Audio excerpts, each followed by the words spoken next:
نحمده ونستعينه ونستهدي ونستغفره ونتوب إليه ونعوذ بالله من شرور أنفسنا ومن سيئات أعمالنا من يهد الله فلا مضل له ومن يضلله فلا هادي له اللهم صل وسلم على هذا النبي الكريم وعلى آله وأصحابه ومن تبعهم بإحسان إلى يوم الدين وبعد فيا عباد الله أوصيكم ونفسي بتقوى الله فقد فاز المتقون وقال الله عز وجل يا أيها الذين آمنوا اتقوا الله وقولوا قولا سديدا يصلح لكم أعمالكم ويغفر لكم ذنوبكم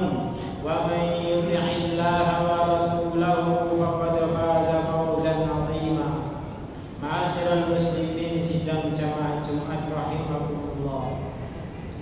Allah Subhanahu wa taala amat cinta kepada makhluk-makhluknya, terutama kepada manusia, sehingga keluasan rahmatnya melampaui ghadabnya, melampaui murkahnya. Oleh karenanya sudah semestinya kita berusaha untuk menggapai cinta Allah Subhanahu wa taala. Cinta Allah itu tidak susah untuk kita laksanakan. Hanya kita dituntut untuk menjadi orang-orang yang bertakwa. Karena Allah sangat mencintai orang-orang yang bertakwa.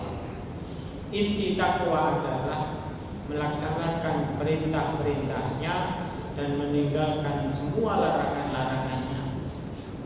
Dan perlu kita pahami bahwa tidaklah Allah itu memerintahkan sesuatu kecuali itu ada manfaat dan kebaikan bagi kita. Dan tidaklah Allah melarang sesuatu kecuali itu terjadi madharat bagi kita. Ketika Allah Subhanahu wa taala memerintahkan sesuatu, Allah merinci bagaimana cara kita melaksanakannya. Tidak diperintah kemudian ditinggal, tidak. Semuanya dirinci. Kita diperintahkan sholat, diajari bagaimana kita sholat. Kita diajarkan, kita diperintahkan untuk bersuci ketika menghadap Allah, diajari dengan detail bagaimana cara bersuci. Sehingga Nabi SAW bersabda, "Idza amartukum bi syai'in fa'tu minhu mastata'tum wa idza nahaitukum anhu fantahu." Kalau aku perintahkan sesuatu kepada kalian, maka kerjakanlah sesuai kemampuan kalian. Karena Allah tidak membebani kecuali sesuai kemampuannya. Dan apabila aku melarang sesuatu kepada kalian, maka tinggalkan. Kalau larangan tidak pakai semampu kalian, karena meninggalkan sesuatu siapapun mampu, hanya mau atau tidak. Beda dengan melaksanakan perintah. Kita diperintahkan sholat berdiri, rukuk, sujud. Tapi ada yang tidak mampu untuk berdiri, tidak mampu untuk rukuk, tidak mampu untuk sujud, maka dibolehkan duduk seperti itu. Sebagaimana Allah memerintahkan sesuatu, diantaranya adalah supaya kita selamat. Kita diperintahkan berkata yang benar, berkata jujur, untuk menjaga lidah. Karena lidah kita ini memang karunia Allah Subhanahu wa taala yang besar, meskipun barangnya kecil.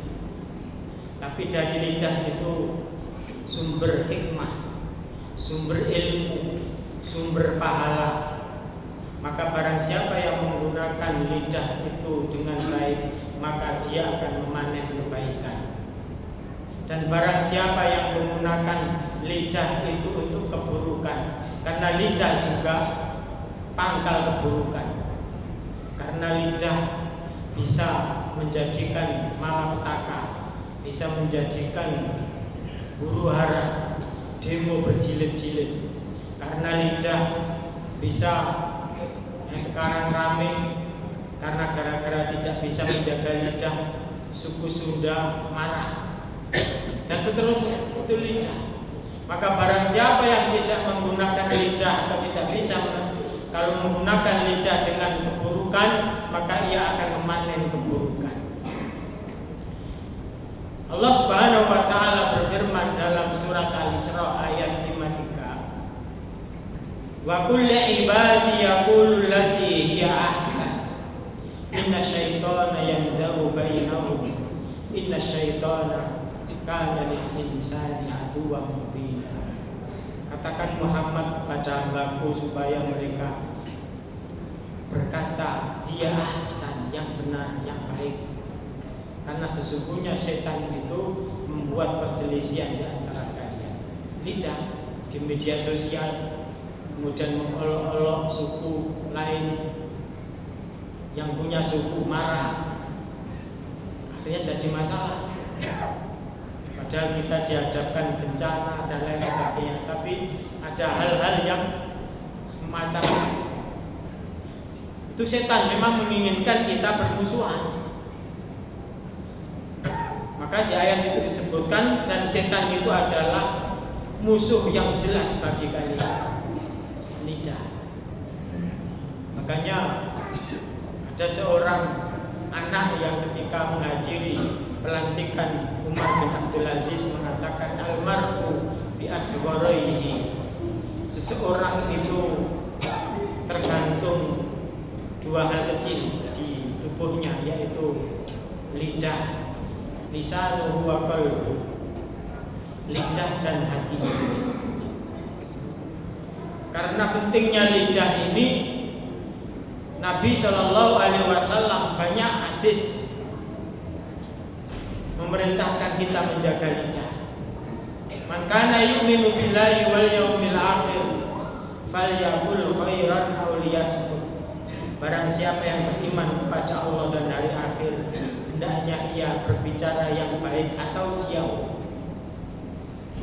Kalau mau bicara, apalagi di media sosial, difikirkan dulu supaya nanti tidak sibuk membuat klarifikasi, meminta maaf, apalagi kena undang-undang ITE. Ma'asyiral muslimin rahimakumullah. Mu'ad bin Jabal pernah bertanya kepada Nabi, ya Rasulullah, dalam hadis panjang ini ujungnya, wa inna la mu'akhaduna bima natakallamu bihi takilat ka ummuk wa hal yakubun nasa finari ala manahirihim ila hasaibu al-jinatihim. Ya Rasulullah, apakah nanti kita ini dihisab, dihukum, disiksa karena lidah kita, apa yang kita ucapkan? Alangkah ruginya ibumu wahai Mu'ad, kalau kamu tidak paham. Berapa banyak orang yang dijerumukan, dijungkalkan ke dalam api neraka gara-gara dijungkalkan dengan wajahnya, dimasukkan itu dengan wajahnya, gara-gara mereka memanen dari lidah. Abu Hurairah meriwayatkan dalam hadis Rasulullah SAW bersabda, innal abda la yatakallamu bi kalimah fi ridwanillahi la yulqi laha bala fayarfa'uhu Allahu biha darajat wa innal abda la yatakallamu bil kalimah fi sukhtillahi la yulqi laha bala fayahwi biha fi jahannam. Sesungguhnya seorang hamba berbicara dengan perkataan yang diridhai oleh Allah meskipun dia enggak niat, la yulqi laha bala. Karena mungkin sudah refleks, sudah biasa memuji Allah, istighfar, salawat, enggak pakai niat, kesandung innalillah, itu diridhoi oleh Allah, dicintai oleh Allah, maka diangkat derajatnya meskipun tidak niat. Tapi seorang hamba berkata-kata yang dibenci oleh Allah, tidak niat.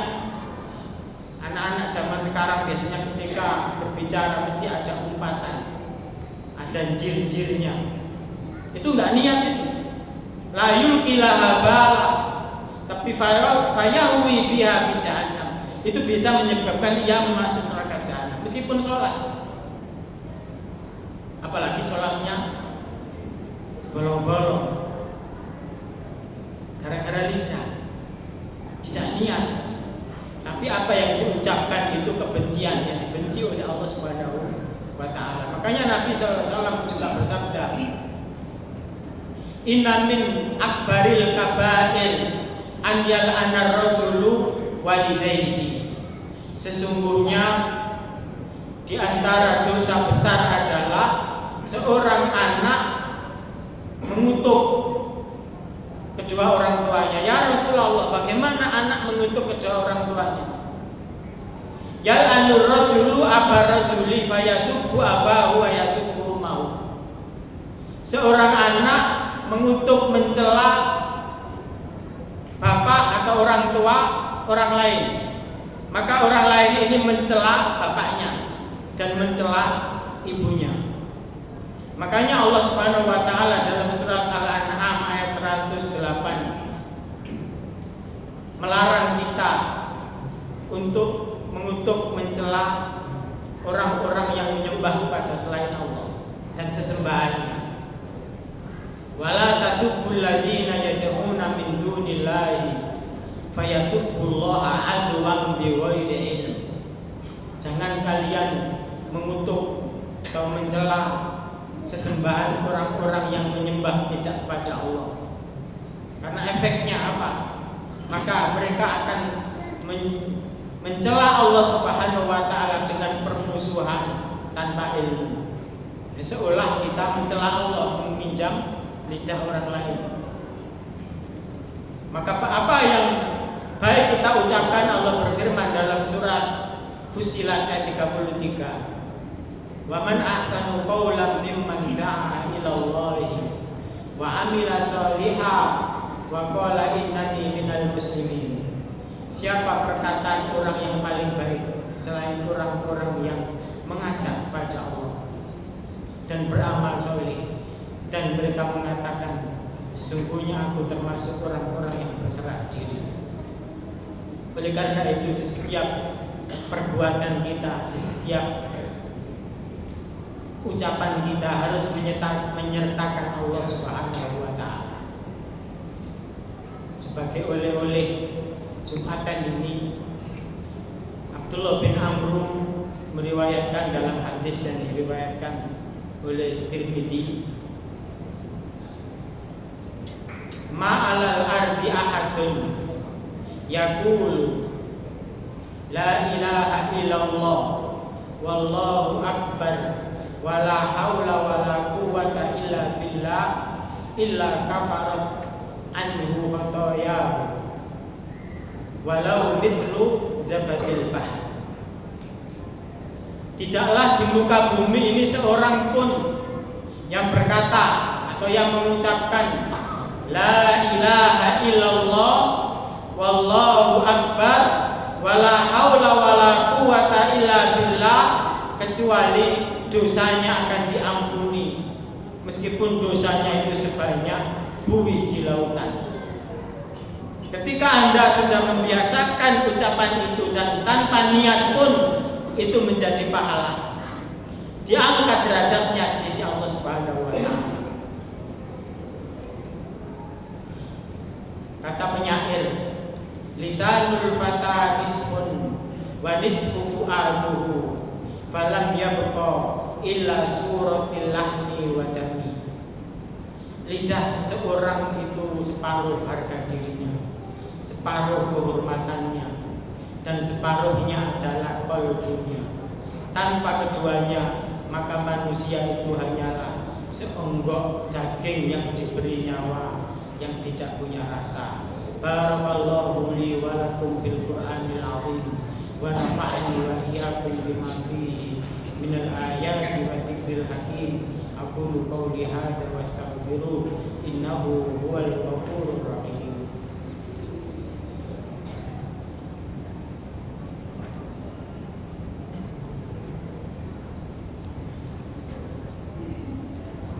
Alhamdulillah hamdan yuwafi ni'amahu wa yukabiru mazida. Ya Rabbana lakal hamdu kama yanbaghi li jalali wajhikal karim wa 'azimi sultanik. Allahumma shalli wa sallim ala hadzal nabiyil karim wa ala alihi wa ashabihi wa man tabi'ahum bi ihsanin ila yaumiddin wa ba'd.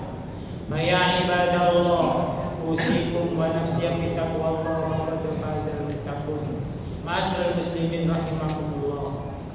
Manusia tergantung lidah dan hatinya. Kenapa hati? Qalbu. Karena disitulah inti dari niat atau nawaya. Maka Nabi sallallahu alaihi wasallam bersabda, "Innallaha la yanduru ila suwarikum wala ila amwalikum walakin yanduru ila qulubikum wa amalikum." Sesungguhnya Allah tidak melihat kepada parasmu, bentukmu, hartamu, tapi Allah melihat hatimu dan perbuatanmu. Allahumma shalli ala Muhammad wa ala ali Muhammad. Allahumma fir lil mu'minina wal mu'minat wal muslimina wal muslimat al ahya minhum wal amwat innaka qaribun mujibud da'wat ya qadiyal hajat. Rabbana la tuzigh qulubana ba'da idh hadaitana wa hab lana min ladunka rahmah innaka antal wahhab. Rabbana arinal haqqa haqqan warzuqna ittiba'ah wa arinal batila batila warzuqna ijtinaba. Rabbana afri alaina sabra wa tsabbit aqdamana wansurna 'alal qaumil kafirin. Allahumma ya Allah, lindungilah bumi tempat kami berpijak ini ya Rabb, dan berikanlah kesabaran bagi saudara-saudara kami yang ditimpa musibah, dan jadikanlah orang-orang yang meninggal karena musibah itu menjadi husnul khatimah, dan terimalah amal perbuatan mereka ya Rabb. Allahumma unsur ikhwanana al-mujahidina fi Palestin wa fi kulli makan. Allahumma ansur ikhwanana al-mustad'afina al-madlumina fi Gaza wa fi Palestin wa fi kulli makanin wa fi Sudan ya rabbal alamin. Allahumma ankit masjid al-aqsa min tanasil yahudil wasibin warzuqna sholatan fihi qabla al-mamat. Allahumma ahsin akibatana fil umuri kulliha wa ajirna min khizyid dunya wa adabil akhirah. Rabbana atina fid dunya hasanah wa fil akhirati hasanah wa qina adzabannar. Ibadallah, innallaha ya'muru bil adli wal ihsan wa ita'i dzil qurba wa yanha 'anil fahsya wal munkari wal baghi ya'idukum la'allakum tadhakkarun. Fadhkurullaha yadhkurkum washkuru 'ala ni'amihi yazidkum wa la dzikrullahi akbar wallahu ya'lamu ma tasna'un. wa aqimis shalah.